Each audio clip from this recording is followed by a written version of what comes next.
نائر اپنی خفیہ پناہ گاہوں سے نکل کر اچانک میسور کے لشکر کے عقب پر حملہ کرتے اور آن کی آن میں پہاڑوں اور جنگلوں میں روپوش ہو جاتے۔ حیدر علی بیگ اس خطرناک مہم کے لیے نااہل ثابت ہوا اور اس نے ایک گھنے جنگل میں دشمن کے پے در پے حملوں سے بدحواس ہو کر پسپائی اختیار کر دی۔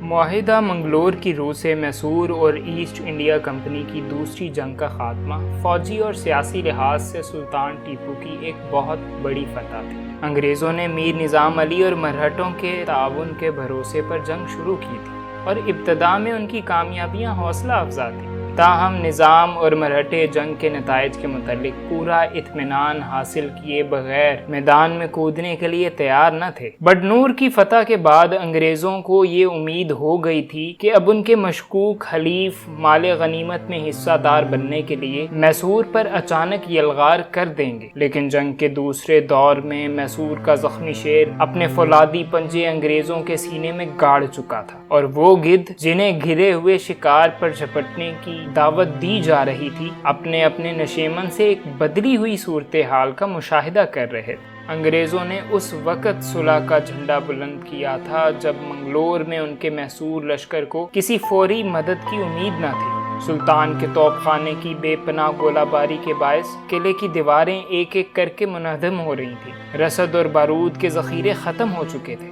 انگریز قلعے کے باہر نگاہ دوڑاتے تو انہیں آگ کے شعلے اور دھوئیں کے بادل نظر آتے، وہ قلعے کے اندر دیکھتے تو انہیں زخموں، وبائی امراض اور بھوک سے دم توڑتے ہوئے ساتھیوں کی قابل رحم صورتیں دکھائی دیتی۔ منگلور کی طرح وہ دوسرے محاذوں پر بھی بری طرح مار کھا رہے تھے۔ کڈلور میں ان کی بہترین فوج فرانسیسی لشکر کے ہاتھوں مکمل تباہی کا سامنا کر رہی تھی۔ جنوبی ہندوستان میں ایسٹ انڈیا کمپنی کے جارحانہ عزائم کو ہمیشہ کے لیے خاک میں ملانے کا یہ بہترین موقع تھا، لیکن اچانک یورپ سے یہ خبر پہنچی کہ برطانیہ اور فرانس کے درمیان صلح ہو گئی ہے اور وہ ہندوستان میں بھی لڑائی بند کرنے کا فیصلہ کر چکے ہیں۔ فرانسیسی سپہ سالار نے یہ خبر سنتے ہی انگریزوں کے ساتھ جنگ بندی کر دی۔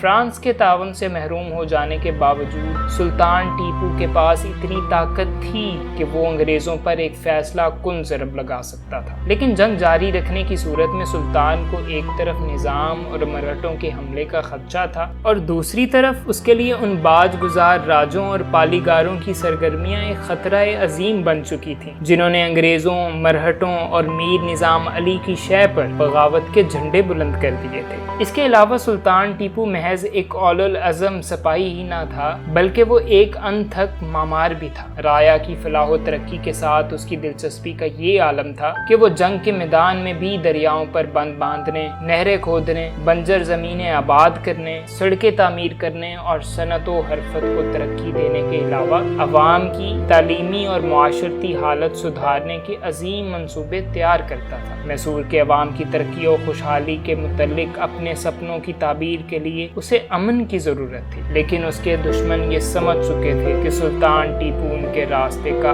آخری پتھر ہے اور اگر اسے امن کے چند سال مل گئے تو سلطنت خداداد ہندوستان کی عظیم ترین طاقت بن جائے گی۔ چنانچہ صلح نامہ منگلور کے بعد انگریزوں، مرہٹوں اور نظام کی یہ کوشش تھی کہ سلطان کو کسی نہ کسی محاذ پر مصروف رکھا جائے۔ جنگ سے فارغ ہوتے ہی سلطان کو سب سے پہلے نرگنڈ اور کورک کی طرف توجہ دینی پڑی۔ یہ ریاستیں میسور کی باج گزار تھیں، لیکن گزشتہ جنگ سے فائدہ اٹھا کر وہاں کے راجے سلطان کے خلاف بغاوت کر چکے تھے۔ سلطان نے مصالحت کے لیے نرگنڈ کے برہمن راجہ ونکٹ راؤ کے پاس اپنا ایلچی بھیجا، لیکن وہ مرہٹوں کی شہ پا کر مصالحت کے لیے آمادہ نہ ہوا۔ سلطان نے مرہٹوں کو میسور کے اندرونی معاملات میں مداخلت سے باز رکھنے کے لیے ایک سفارت پونہ روانہ کی، لیکن نانا فرنویس ایک مدت سے میسور کے خلاف جنگی تیاریوں میں مصروف تھا اور پیشوا کے علاوہ قریباً تمام مرہٹا راجے اس کے قبضہ میں تھے، اس لیے سلطان کی مصالحانہ کوششیں کامیاب نہ ہوئیں۔ سلطان نے مجبوراً برہان الدین کی قیادت میں ایک لشکر نرگنڈ کی طرف روانہ کر دیا۔ برہان الدین نے نرگنڈ سے چند میل دور ونکٹ راؤ کو شکست دی اور اسے نرگنڈ کے قلعے میں پناہ لینے پر مجبور کر دیا۔ نانا فرنویس نے 30,000 سپاہی ونکٹ راؤ کی مدد کے لیے روانہ کر دی اور برہان الدین نے مرہٹوں کی پیش قدمی روکنے کے لیے نرگنڈ کے قلعے کا محاصرہ اٹھا لیا۔ برسات کا موسم شروع ہو چکا تھا اور راستے کے نالوں اور دریاؤں میں طغیانی کے باعث مرہٹوں کے لیے اپنے بھاری ساز و سامان کے ساتھ آگے بڑھنا دشوار تھا۔ چنانچہ مرہٹا فوج کا سپہ سالار پرشرام بھاؤ رام ڈرگ میں پڑاؤ ڈال کر برسات کے اختتام اور مزید فوج کی آمد کا انتظار کرنے لگا۔ برہان الدین نے مرہٹوں کے حملے کا انتظار کرنے کی بجائے اچانک منولی کی طرف یلغار کر دی۔ مرہٹوں نے مجبوراً آگے بڑھ کر اس کا راستہ روکنے کی کوشش کی، لیکن میسور کی فوج نے انہیں پے در پے شکستیں دینے کے بعد منولی اور رام ڈرگ پر قبضہ کر لیا۔ چند دنوں میں مرہٹا لشکر پیہم شکستیں کھانے کے بعد دریائے کرشنا تک تمام علاقے خالی کر چکا تھا اور نرگنڈ کی طرف اس کے تمام راستے منقطع ہو چکے تھے۔ ان شاندار فتوحات کے بعد برہان الدین نے دوبارہ نرگنڈ کے قلعے کی طرف توجہ دی۔ وینکٹ راؤ نے چند دن مقابلہ کیا، لیکن مرہٹوں کی پسپائی کے باعث اس کا حوصلہ ٹوٹ چکا تھا، چنانچہ اس نے ہتھیار ڈال دی۔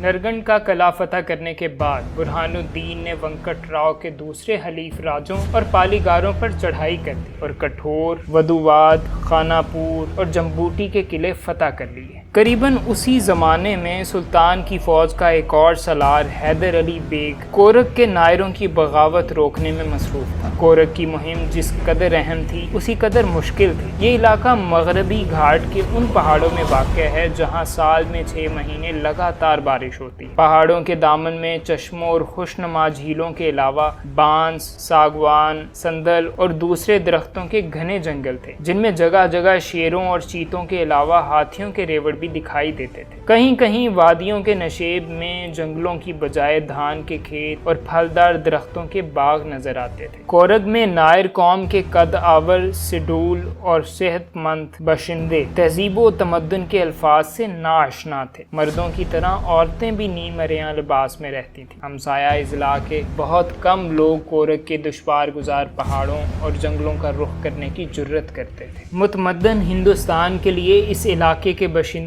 کی خوبصورتی، عریانی، اخلاقی بے راہ روی، وحشت اور بربریت کی داستانیں کوہکاف کی پریوں اور جنوں کے قصوں سے مختلف نہ تھیں۔ میسور کی فوج نے ابتدا میں کورگ کے باغیوں کے خلاف چند کامیابیاں حاصل کیں، لیکن دشوار گزار جنگلوں اور پہاڑوں میں باغیوں کا پلہ بھاری ہونے لگا تھا۔ نائر اپنی خفیہ پناہ گاہوں سے نکل کر اچانک میسور کے لشکر کے عقب پر حملہ کرتے اور آن کی آن میں پہاڑوں اور جنگلوں میں روح پوش ہو جاتے۔ حیدر علی بیگ اس خطرناک مہم کے لیے نااہل ثابت ہوا اور اس نے ایک گھنے جنگل میں دشمن کے پے در پے حملوں سے بدحواس ہو کر پسپائی اختیار کر لی۔ ان حالات میں سلطان ٹیپو کو بذات خود میدان میں آنا پڑا۔ نائروں نے قدم قدم پر ڈٹ کر مقابلہ کیا، لیکن سلطان کے سامنے ان کی ایک نہ چلی اور انہوں نے ہتھیار ڈال دیے۔ سلطان نے زین العابدین مہدوی کو کورگ کا صوبیدار مقرر کر دیا اور خود سرنگا پٹم لوٹ آیا۔ اس عرصے میں نانا فرنویس، جسے نرگنڈ اور کورگ میں سلطان کی فتوحات نے بہت مضطرب کر دیا تھا، سلطان کے خلاف مرہٹوں، نظام اور انگریزوں کا متحدہ محاذ بنانے کی کوشش میں مصروف تھا اور اس کی فوج دریائے کرشنا کے کنارے جمع ہو رہی۔